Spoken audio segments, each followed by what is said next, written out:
2025 жылдың 29 сәуірінде Өскемен қаласындағы Назарбаев зияткерлік мектебінде қоғамға қызмет және тәлімгерлік жобалары аясында бірлескен қорытынды презентациялық жиын өтті. Мектеп өмірінде маңызды орын алған бұл жобалар оқу жылына мазмұндық серпін беріп, оқушылардың азаматтық ұстанымы мен көшбасшылық қасиеттерін дамытуда үлкен рөл атқарды.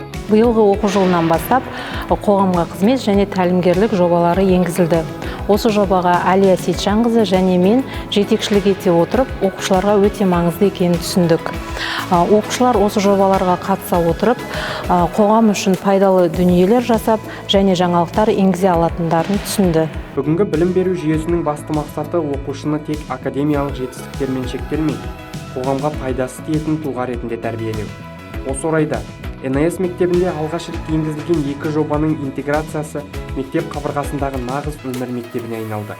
Бұл бағдарлама аясында жоғары сынып оқушылары менторлар өздерінің кіші сыныптағы ментелермен бірігіп, жұмыс жасап, бағыт-бағдар беріп, бірлесе пайдалы жобаларды жүзеге асырды. Менің жобам тақырыбы ол интернат тазалығын жақсарту. Және де менің мақсатым интернаттың өмірін жақсарту, және де балалардың интернатта тұру өмірін, гигиенасын және де басқа да тазалық заттарға үйрету. Ең алдымен мен өзімнің ментормен бірге интернат тұрғындарына сауалнама өткіздім. Ол жерде біз интернатта қандай проблемалар бар екені туралы сауалнама жүргіздім. Сол арқылы біз қандай мәселе бар екен таптық. Ол мәселе қоқыс жәшіктерінің аз болуы және де оның көбейту болды. Және де бұл мақсатпен мен толықтай орындадым, себебі мен интернаттың ішінде өте көп қоқыс жәшіктер қойдым. Сол арқылы біздің интернат 2-3 есе өте таза болды. Ойымды қорытындылай келе, мен осы жоба арқылы оның қандай маңызды екенін және де қандай қиын екенін түсіндім. Және де бұл жобаға маған ментор өте жақсы көмектесті. Жалпы ментор ретінде мен оған жеке консультациялар беріп отырдым. Оның зерттеу сұрақтарын құрастыруда бағыт-бағдар бердім. Және де бұл жоба, қоғамға қызмет ету жобасы мен үшін өте маңызды әрі құнды тәжірибе болды.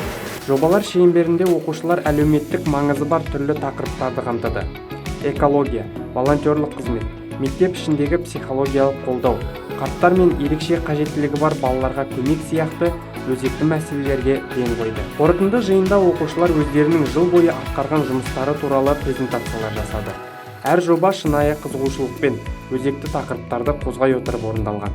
Шәкірттердің еркін сөйлеуі, өз ойын нақты әрі сенімді жеткізуі, қоғамдық санасының қалыптасқаны презентацияға қатысқан ұстаздар мен қонақтардың жоғары бағасына ие болды.